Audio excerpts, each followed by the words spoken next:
ওমা, কিছু খেতে দাও না। হ্যাঁ দিচ্ছি মা, একটু দাঁড়া, হয়ে গেছে। ওই মা, শোন এদিকে। কোথায় ছিলি?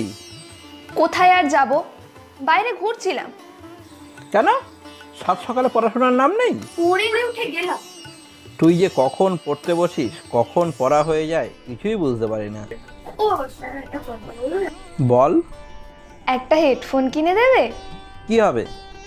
ক্লাস করার সময় লাগে। কেন, তোর তো হেডফোন ছিল না? ওই হেডফোন এখন আর কেউ ব্যবহার করে না। তাহলে? Bluetooth headphone.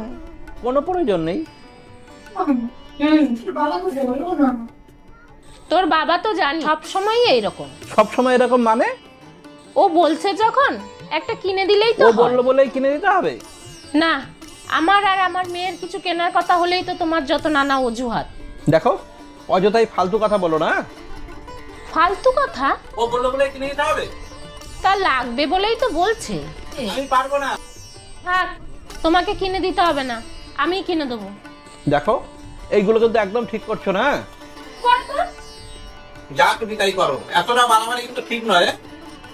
না, কিনে দিও না, থাক আমি কিনে দেবো।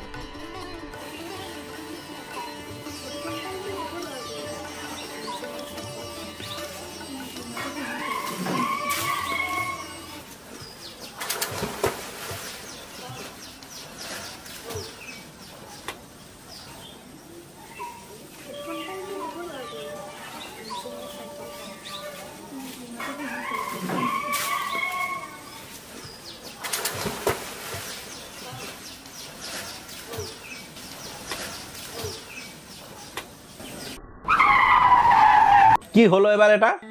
তখন বারবার করে আমি বারণ করেছি।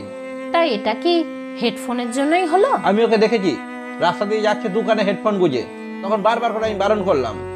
কে কার কথা শোনে? অন্য মনস্কতার জন্যই তো হলো। সরি বাবা। দেখ মা, আমার এই ভয়টাই ছিল